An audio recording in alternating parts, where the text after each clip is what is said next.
जय गुरु। आ जाइए, आज के संडे हम 23 नंबर चैप्टर क्रिया योग विज्ञान की स्टडी करते हैं। उससे पहले मैं अपना इंट्रोडक्शन दे दूँ। मैं हूँ नीलम कुमार, योगा ट्रेनर, ब्रेथवर्क कोच और साथ में ही क्रिया योगा की प्रैक्टिस भी कर रही हूँ। मेरे जो गुरुजी बैठे हैं, मैं कोशिश कर रही हूँ जितना ज़्यादा मैं इनकी टीचिंग से सीख पाऊँ उतना ही मेरे लिए अच्छा रहेगा। और ये बुक जो है ये हमारे बेसिक कोर्स में आती है, ये हमें सबसे पहले रीड करके समझनी होती है। इस पुस्तक में जिस क्रिया योग का उल्लेख हुआ है उसका भारत में दूर दूर तक प्रसार मेरे गुरु के गुरु लाहिड़ी महाशय के माध्यम से हुआ। क्रिया शब्द संस्कृत के क्र धातु से बना है, जिसका अर्थ है करना, कर्म और प्रतिकर्म करना। इसी धातु से कर्म शब्द भी बना है, जिसका अर्थ है कार्य कारण, कार्य कारण का नैसर्गिक नियम। अतः क्रिया योग का अर्थ होता है एक विशिष्ट कर्म या विधि या क्रिया। इसके द्वारा अनंत परमत्व के साथ मिलन या योग। इस विधि का निष्ठापूर्वक अभ्यास करने वाला योगी धीरे धीरे कर्म बंधन से या कार्य कारण संतुलन की नियमबद्ध श्रृंखला से मुक्त हो जाता है।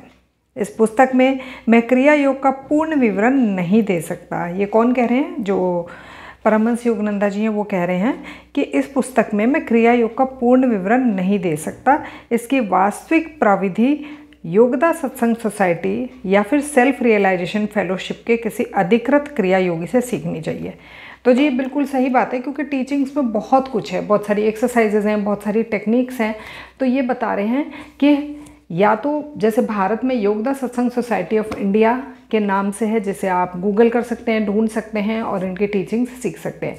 जो सेल्फ रियलाइजेशन फेलोशिप है ये अमेरिका मतलब कि आउट ऑफ इंडिया के लिए सेम यही टीचिंग्स सेल्फ रियलाइजेशन फेलोशिप के अंदर सिखाई जाती है, और भारत में योगदा सत्संग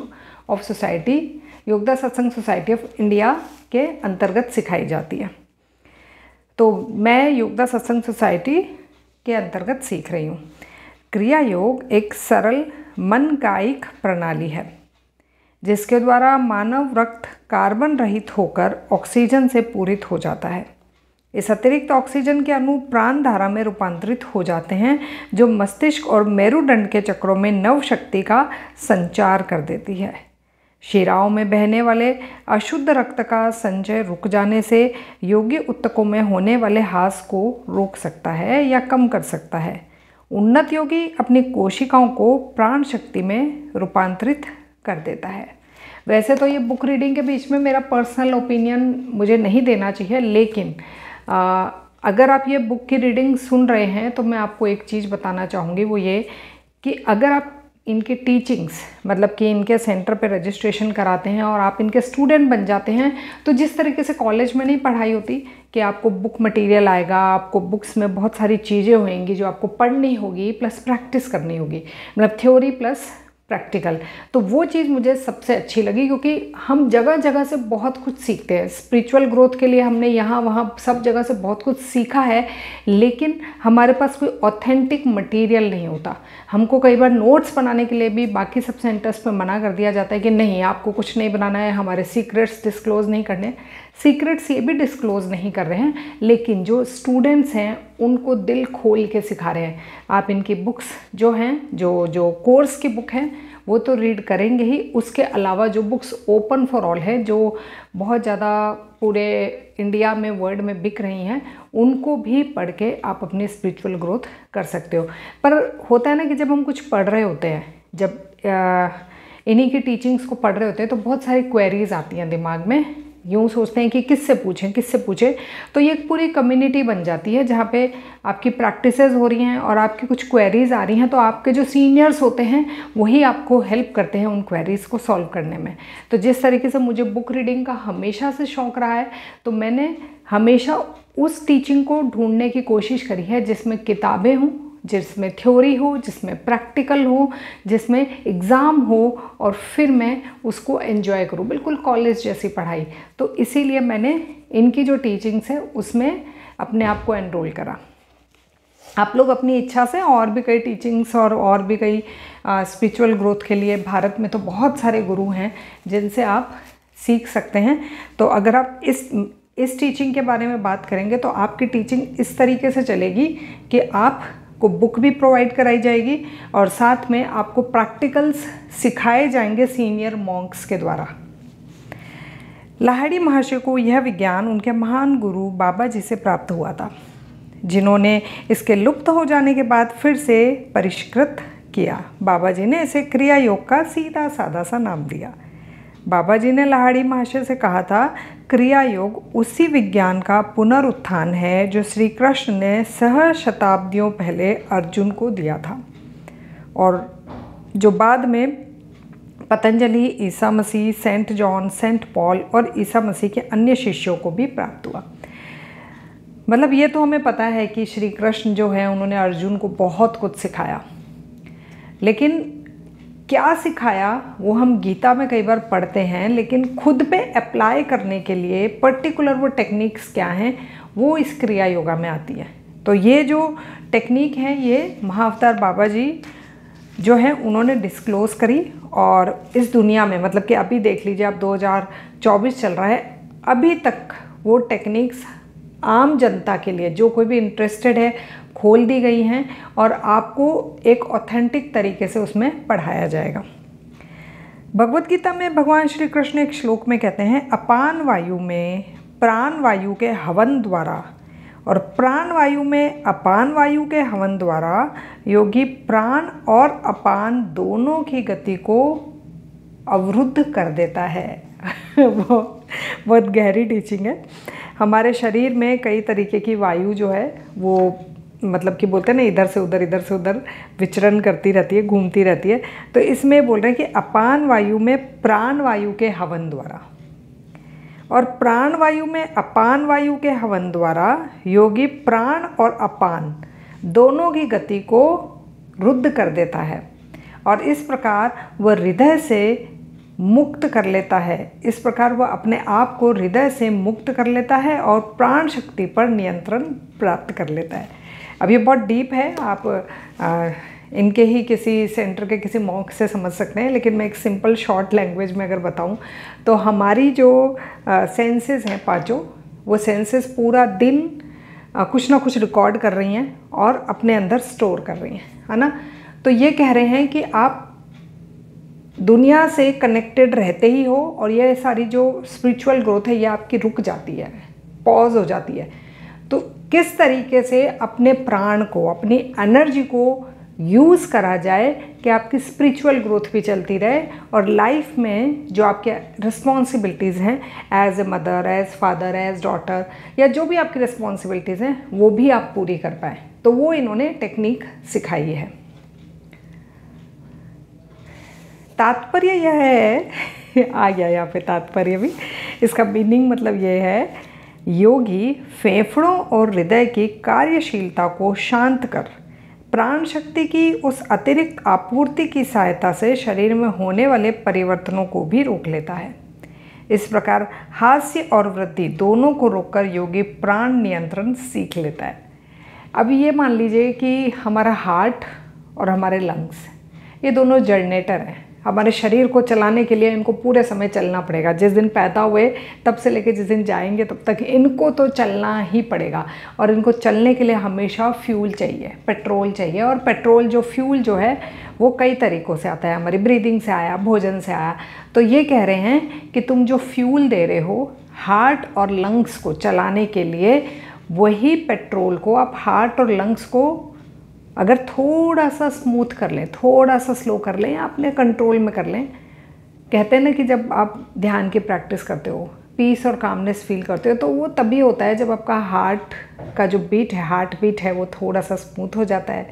लंग्स इतनी तेज़ से हाफ नहीं रहे होते हैं, थोड़े से स्मूथ ब्रीदिंग ले रहे होते हैं, तब आपकी वही फ्यूल वाली एनर्जी सेव हो जाती है और उस एनर्जी को हम स्पिरिचुअल ग्रोथ में यूज़ कर सकते हैं। तो मैं इसको एक बार दोबारा से पढ़ती हूँ ताकि आप इससे रिलेट कर पाए। योगी फेफड़ों और हृदय की कार्यशीलता को शांत कर, शांत मतलब बिल्कुल ख़त्म नहीं करना है कि यार दिल भी बंद हो गया और लंग्स भी काम करना बंद कर दिए। मतलब ये है कि उसकी कार्यशीलता को स्लो कर, स्मूथ कर, को शांत कर प्राण शक्ति की उस अतिरिक्त आपूर्ति की सहायता से, मतलब अब क्योंकि हार्ट और लंग्स को कम चाहिए प्राण शक्ति, तो अब क्या है, वो प्राण शक्ति बच गई।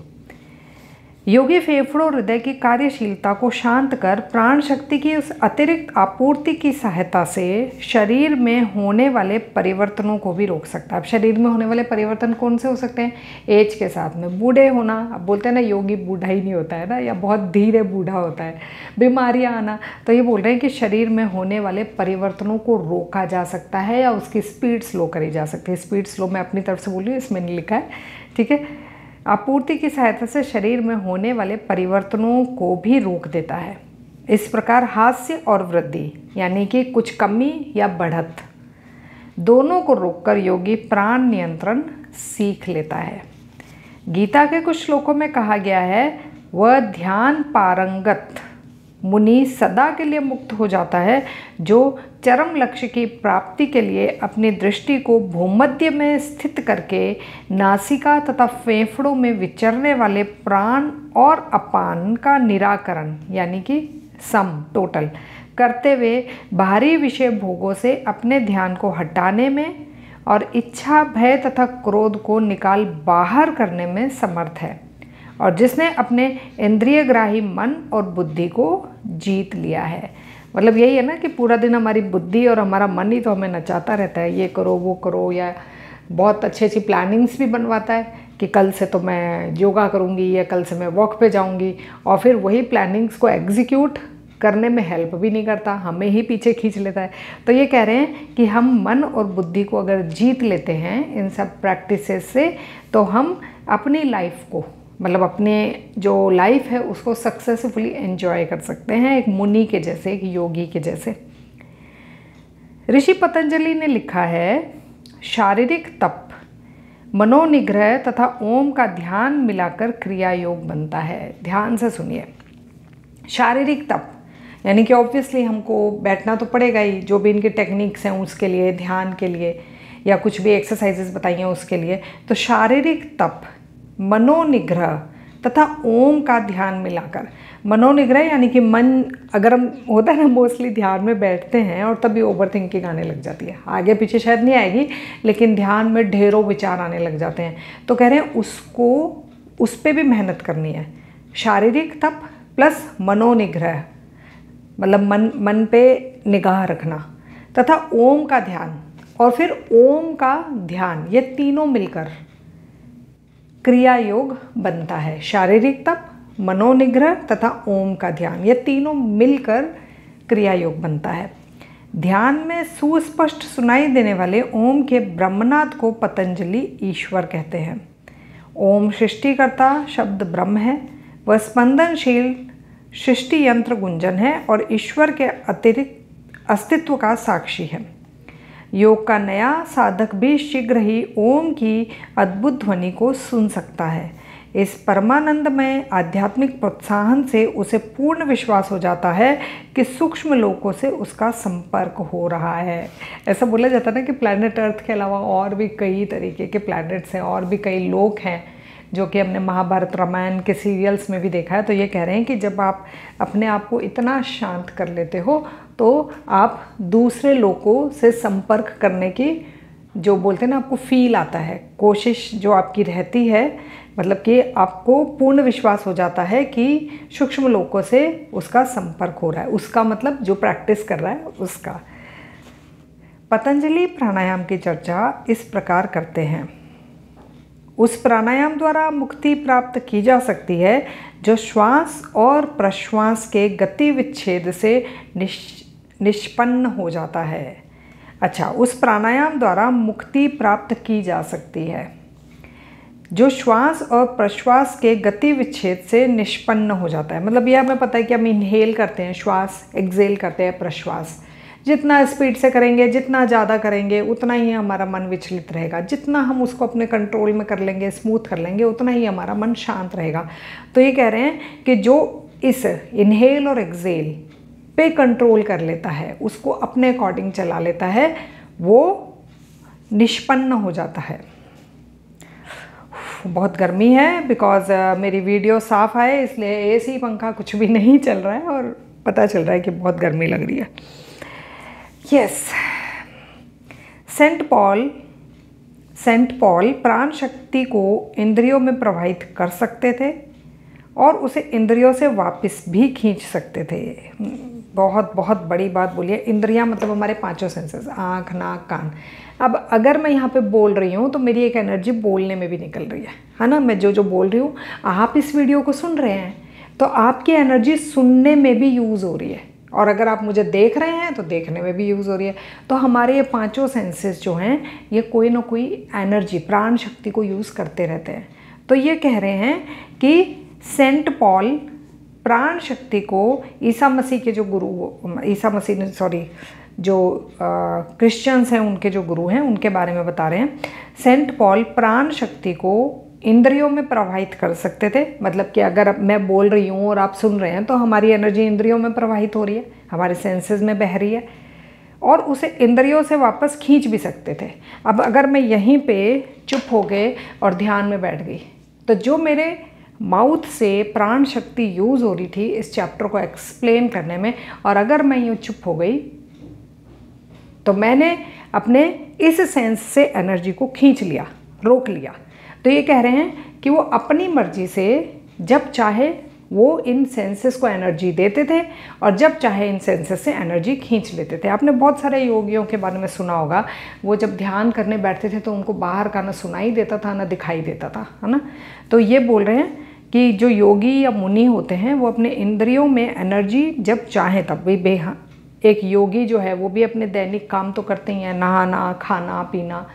तो वो ये बोल रहे हैं कि नहाना, खाना, पीना यानी कि वो अपने इंद्रियों में एनर्जी को यूज़ कर रहे हैं, है ना। नहाने के लिए, खाने के लिए आँख, नाक, कान, मुँह सब यूज़ करेंगे। जब ध्यान में बैठे हैं तब उन्होंने वही एनर्जी सारी यूज़ करनी बंद कर दी, खींच ली वो एनर्जी और सिर्फ ध्यान की अवस्था में बैठ गए। इसीलिए वे कह सके मुझे ईसा में, मैं फिर से ये लाइन पढ़ती हूँ। सेंट पॉल प्राण शक्ति को इंद्रियों में प्रवाहित कर सकते थे और उसे इंद्रियों से वापस भी खींच सकते थे। इसीलिए वे कह सके मुझे ईसा में जो परम आनंद प्राप्त होता है उस आनंद की शपथ खाकर मैं कहता हूँ कि मैं रोज़ मरता हूँ। शरीर की संपूर्ण प्राण शक्ति को अंतर में केंद्रित करने की एक विधि द्वारा सेंट पॉल हर रोज़ कुटस्थ चैतन्य के परमानंद के साथ वास्तविक योग का अनुभव करते थे। उस परमानंदमय अवस्था में वे इंद्रिय भ्रम या माया जगत के प्रति मर जाने तथा उसे मुक्त होने के प्रति सचेत रहते थे।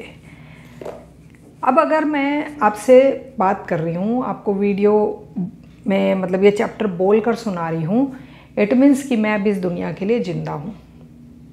और अगर मैं ये सारी एक्टिविटीज़ रोक दूँ और इस तरीके से 1 से 2 घंटे के लिए सिर्फ अपने ही अंदर ध्यान लगाऊं तो इट मीन्स मैं पूरी अवेयरनेस के साथ में इस दुनिया के लिए एक बार के लिए मर गई। क्यों? क्योंकि मैंने ब्रीदिंग को भी उतना स्मूथ कर लिया, हार्ट बीट को भी बहुत स्लो कर लिया।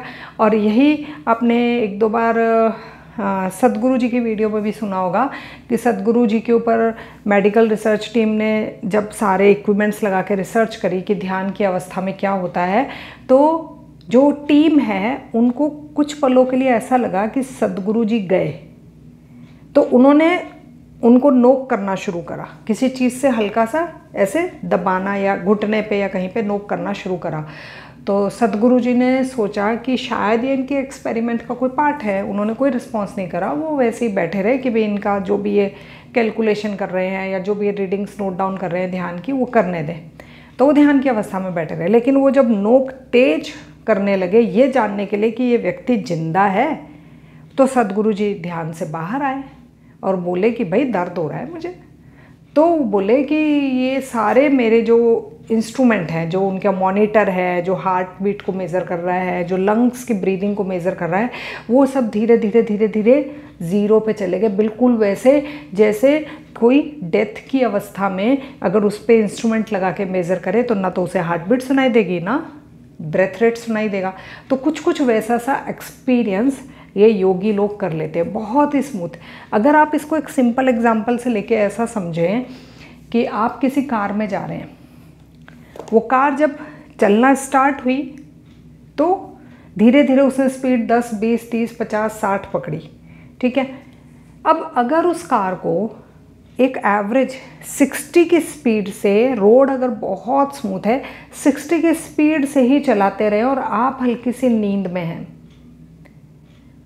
तो आपको कुछ पलों के लिए ऐसा लग सकता है ना कि कार चल भी रही है या नहीं, कहीं ये रुकी भी तो नहीं है, क्योंकि न तो कोई झटका आ रहा है, ना ही कार की स्पीड कम या ज़्यादा हो रही है। तो कुछ पलों के लिए आप ऐसा महसूस कर सकते हैं कि ये कार शायद रुकी हुई है। वैसे ही जब इनकी प्रैक्टिसेस होती हैं तब आपका हार्ट रेट और ब्रेथ रेट कुछ पलों तक उस योगी को ऐसा महसूस हो सकता है कि ये रुक से गए हैं। हालांकि वो रुकते नहीं हैं, लेकिन ऐसा महसूस हो सकता है कि वो रुक से गए, और यही धोखा मशीन में भी रिकॉर्ड हो सकता है, ठीक है। ये मैंने अपने विजडम अपने मतलब जितना मुझे समझ में आया उतना मैंने समझाने की कोशिश करी है। मैं ये नहीं कहती कि मैं पूरे तरीके से सही हूँ, हो सकता है मैं गलत भी हो सकती हूँ। मैंने बस एक एग्जांपल देके समझाने की कोशिश करी है। तो अभी हम इसको दोबारा से पढ़ते हैं, क्योंकि एग्जाम्पल्स के साथ में क्या रीडिंग थोड़ी सी इंटरेस्टिंग भी हो जाती है और ईजी भी हो जाती है। तो मैंने हमेशा इसी तरीके से किताबों को रीड करा है और समझने की कोशिश करी है। तो यहाँ पे अब हम इसको दोबारा से थोड़ा सा पढ़ते हैं, 2-3 लाइन, ताकि हम समझ सकें। सेंट पॉल प्राण शक्ति को इंद्रियों में प्रवाहित कर सकते थे और उसे इंद्रियों से वापस भी खींच सकते थे। इसीलिए वे कह सके, मुझे ईसा में जो परम आनंद प्राप्त होता है, उस आनंद की शपथ खाकर मैं कहता हूँ कि मैं रोज़ मरता हूँ। रोज़ मरता हूँ मतलब ध्यान की अवस्था में जब वो बिल्कुल उस पर चले जाते हैं। शरीर की संपूर्ण प्राण शक्ति को अंतर में केंद्रित करने की एक विधि द्वारा सेंट पॉल हर रोज कूटस्थ चैतन्य के परमानंद के साथ वास्तविक योग का अनुभव करते थे। उस परमानंदमय अवस्था में वे इंद्रिय भ्रम या माया जगत के प्रति मर जाने या उससे मुक्त होने के प्रति सचेत रहते थे। उससे मुक्त होने के प्रति मतलब कि मुझे पूरे तरीके से पता है कि मैं ध्यान में हूँ, मुझे पूरे तरीके से पता है कि मैं ध्यान से वापस आ गई हूँ। ये होती है अवेयरनेस। होता है ना, हम ड्रीम्स में ऑटोमेटिक ही चले जाते हैं, लेकिन अगर मैं अवेयर हो जाऊँ कि हाँ ये मैं सपनों में घुस रही हूँ, ड्रीम्स में घुस रही हूँ, तो वो हो गई अवेयरनेस। आपको पता है कि आप फिजिकल वर्ड से कब आप ब्रीदिंग में सपनों में, ड्रीम्स में आप एंटर कर रहे हैं, ठीक है। तो ये अवेयर, ड्रीम्स तो हम सोते हुए लेते हैं, ये कह रहे हैं कि मैं पूरे अवेयरनेस के साथ में मुक्त होने के प्रति भी सचेत रहते थे। ईश तादात्म्य की आरंभिक अवस्थाओं यानी कि सविकल्प समाधि में साधक की चेतना परम तत्व में विलीन हो जाती है। उसकी प्राण शक्ति शरीर से खिंच जाती है और शरीर निश्चल और कड़ा या मृत प्रतीत होता है। वही जो मैं आपको एक्सप्लेन करने की कोशिश कर रही थी। योगी को यह पूर्ण भान रहता है कि उसके शरीर में चढ़ने वाली सारी जीवन क्रियाएं उस अवस्था में रुकी हुई हैं, परंतु जैसे जैसे वो उन्नति कर उच्चतर आध्यात्मिक अवस्थाओं यानी निर्विकल्प समाधि में पहुंचता है, वैसे वैसे वह शरीर की निश्चेष्टा के बिना ही परम तत्व के साथ तादात्म्य कर लेता है। अब इन्होंने 2 अवस्थाएं बताई हैं, एक है सविकल्प और एक है निर्विकल्प अवस्था। तो ये कह रहे हैं कि सविकल्प अवस्था में वो अवेयर होता है कि उसकी जीवन की बाकी क्रियाएं चल रही हैं। निर्विकल्प अवस्था में ऐसा होता है कि वो इतना डीप चला जाता है कि कई बार उसे पता ही नहीं होता है कि वो कितने कितने दिनों तक ध्यान करते रहे। आपने रमन महर्षि के बारे में सुना होगा, आपने लॉर्ड बुद्धा के बारे में सुना होगा। कई बार वो ध्यान करने बैठते थे तो कई लंबे समय तक, कई घंटों, कई दिनों तक वो निर्विकल्प अवस्था में चले जाते थे। मतलब कि वो वाली अवेयरनेस भी वो खो देते थे कि मैं ध्यान में बैठा हूँ। एक होती सविकल्प अवस्था, वो पूरी अवेयरनेस के साथ में। हम भी तो यही करते हैं ना, जब कभी ध्यान में बैठते हैं, सपोज़ हम चले गए ध्यान में, है ना, ओवर थिंकिंग के बाद सपोज़ हम ध्यान में चले गए, तो आधे घंटे का बोला था, आधा घंटे में 5 मिनट बाकी है, आधे घंटे का ध्यान हो जाएगा जब तक। तो वो थोड़ी थोड़ी सविकल्प अवस्था है। और एक वो कि जब किसी ने आपको जगाया और आप यूँ जाके कह रहे मैं कितनी देर बैठा रह गया, मुझे पता ही नहीं चला, वो है निर्विकल्प अवस्था। श्री युक्तेश्वर जी अपने शिष्यों को बताते थे, क्रिया योग एक ऐसा साधन है जिसके द्वारा मानवीय क्रम विकास की गति बढ़ाई जा सकती है। प्राचीन योगियों ने यह पता लगा लिया था कि ब्रह्म चैतन्य का रहस्य श्वास नियंत्रण के साथ घनिष्ठता से जुड़ा हुआ है। उच्चतर कार्यों के लिए हृदय क्रिया को चलाते रहने में सामान्यतः खर्च हो जाने वाली प्राण शक्ति को किसी ऐसी टेक्निक की सहायता से श्वास की अनवरत आवश्यकता से मुक्त करना आवश्यक है, जो श्वास को शांत और निस्तब्ध कर सके। क्रिया योगी मन से अपनी प्राण शक्ति को मेरुदंड के 6 चक्रों आज्ञा, विशुद्ध, अनाहत, मणिपुर, स्वादिष्ठान तथा मूलाधार में ऊपर से नीचे घुमाता है। ये 6 चक्र विराट पुरुष के प्रतीक स्वरूप राशि चक्र की 12 राशियों के समान है।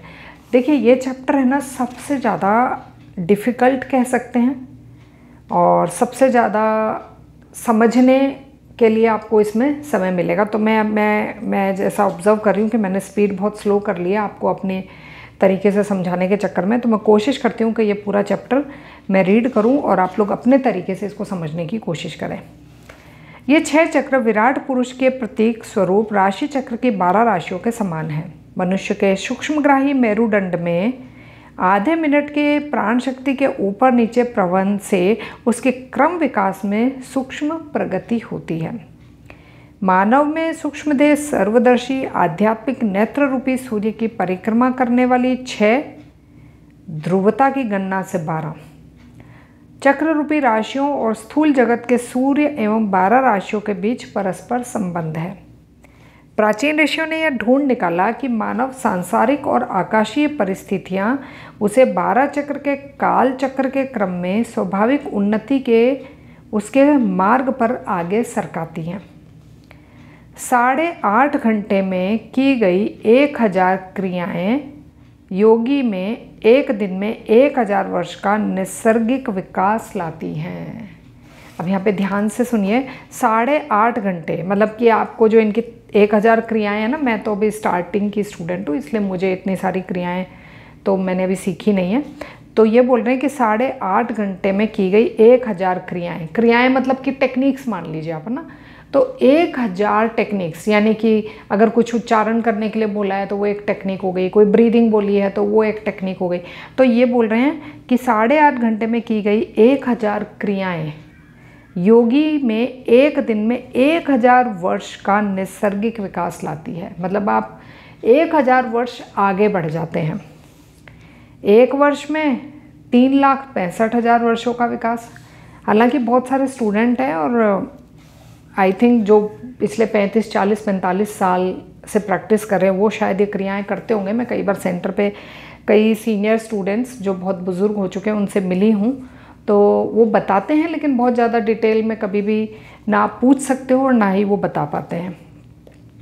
एक वर्ष में 3,65,000 वर्षों का विकास। इस प्रकार क्रिया योगी 3 वर्षों में ही अपने जागरूक आत्म प्रयास के द्वारा वह परिणाम प्राप्त कर लेता है, जिसे करने में प्रकृति 10 लाख वर्ष लगाती है।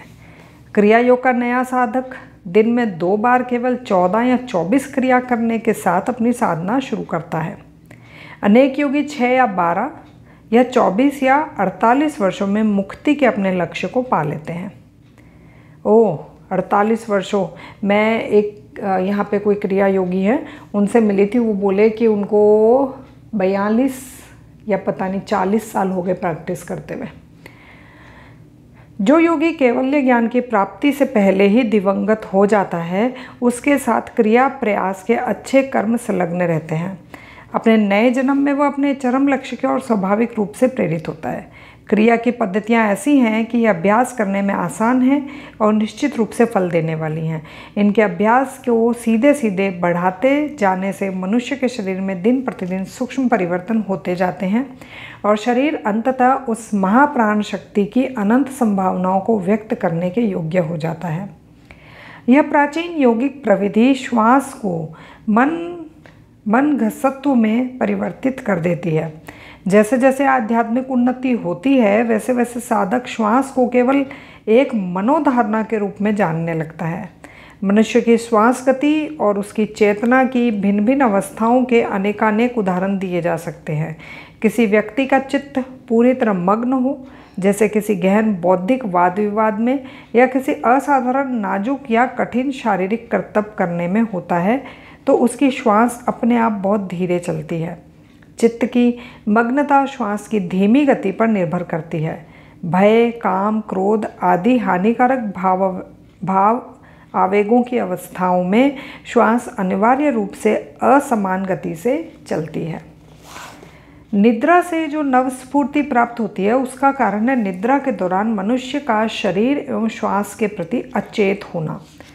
निद्राधीन मनुष्य योगी बन जाता है। हर रात वह अचेतन रूप से देहात्म बोध से मुक्त होने एवं प्राण शक्ति को मस्तिष्क के मुख भाग तथा मेरुदंड के 6 चक्रों के शक्ति केंद्रों में बहती स्वास्थ्यकारी धाराओं में विलीन करने की यौगिक क्रिया को संपन्न करता है।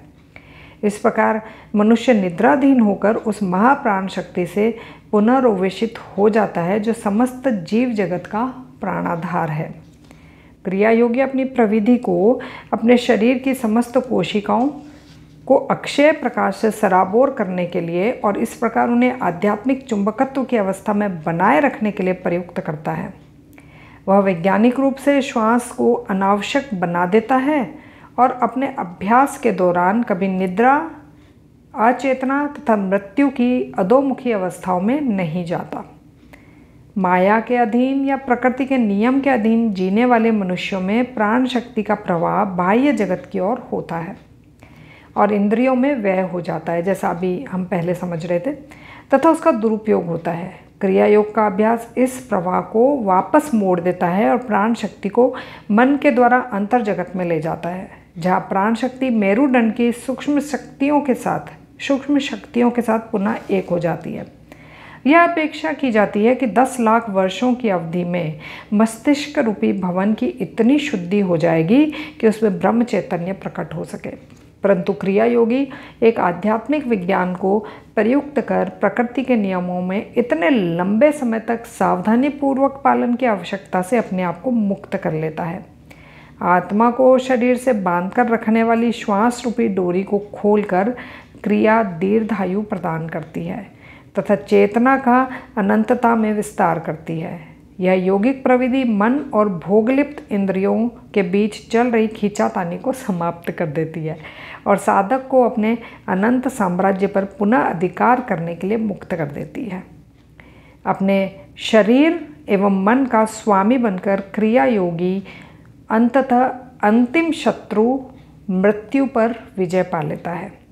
मतलब कि पूरी अवेयरनेस के साथ में ये डेथ में जाते हैं। अगर आप परमहंस योगानंदा जी की कुछ एक वीडियोस हैं यूट्यूब पे, अगर आप देखना चाहें तो देख सकते हैं।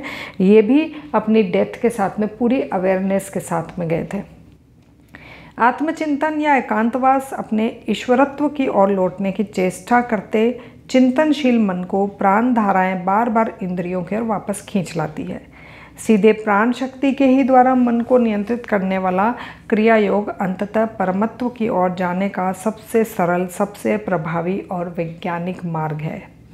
इंद्रियों से संबंध तोड़ने की शक्ति प्राप्त हो जाने के बाद योगी के लिए अपनी इच्छा अनुसार दिव्य लोकों से या भूलोक से अपने मन को जोड़ना आसान हो जाता है। अब प्राण शक्ति उसकी इच्छा के विरुद्ध उसे उपद्रवी संवेदनों और अशांत विचारों के पार्थिव जगत में खींचकर नहीं ला सकती। उन्नत क्रिया योगी का जीवन अतीत के कर्मों से नहीं बल्कि केवल उसकी आत्मा के निर्देशों से प्रभावित होता है। साधक इस प्रकार साधारण जीवन के अच्छे बुरे अहंकार जनित कर्मों की देखरेख में मंथन गति से होने वाले क्रम विकास के बंधन से बच निकलता है। आत्मा में स्थित जीवन की यह श्रेष्ठतर पद्धति योगी को मुक्त कर देती है। अपने अहंकार के कारागार से बाहर निकल कर वह सर्वव्यापकता की गहन हवा का स्वाद लेता है।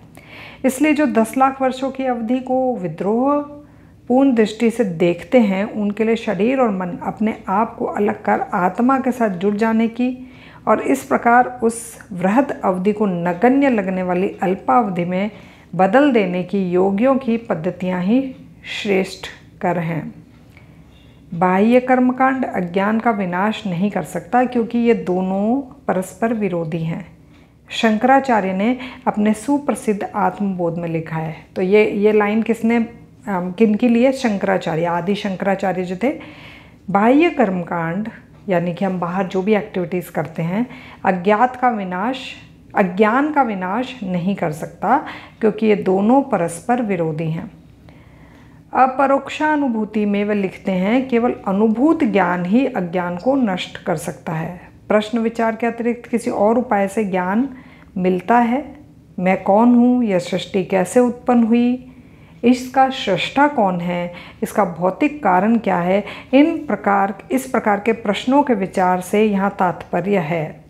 बुद्धि के पास इन प्रश्नों का कोई उत्तर नहीं, इसलिए ऋषियों ने ऐसे आध्यात्मिक प्रश्न विचार के लिए योग को विकसित करा। मतलब कि कई लोग होते हैं ना जो इन सब प्रश्नों के उत्तर चाहते हैं, तो फिर वो योगा में आते हैं। सच्चा योगी अपने विचारों, संकल्पों और भावनाओं को शरीर की इच्छा, आकांक्षा, वासनाओं के साथ जुड़ने से दूर रखता है और अपने मन को मेरुदंड के तीर्थों में स्थित पराचेतन शक्तियों के साथ तादात्म्य करते हुए इस जगत की योजना अनुसार अपना जीवन व्यतीत करता है। योग की अमोघ और क्रमबद्ध फलो उत्पादकता की ओर संकेत करते हुए भगवान श्री कृष्ण विधिवत योगा अभ्यास करने वाले योगी की प्रशंसा इन शब्दों में करते हैं। योगी शारीरिक तप करने वाले तपस्वियों से श्रेष्ठ है, ज्ञान योगियों से भी श्रेष्ठ है तथा कर्म योगियों से भी श्रेष्ठ है। इसीलिए मेरे शिष्य अर्जुन, तू योगी बन। भगवद गीता में बार बार जिस यज्ञ की महिमा का वर्णन किया गया है, वह यज्ञ क्रिया योग ही है। एकमेव अद्वितीय ईश्वर को समर्पित अद्वैत के हवन में योगी अपनी समस्त मानवीय इच्छा वासनाओं की आहुति डाल देता है। यही वस्तुतः सच्चा यज्ञ है।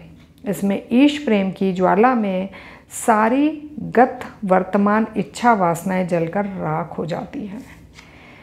तो जी हमारा चैप्टर नंबर 23 ख़त्म होता है और आई थिंक मेरा बहुत सारा पसीना आपको दिख रहा होगा। मैं पहले इसे साफ़ करती हूँ, फिर थोड़ा सा पंखा चला के हवा खाती हूँ। अगर आपको ये वीडियो पसंद आई हो तो प्लीज़ लाइक कर दीजिए और इस चैनल पे अगर पहली बार आए हैं तो सब्सक्राइब कर दीजिए।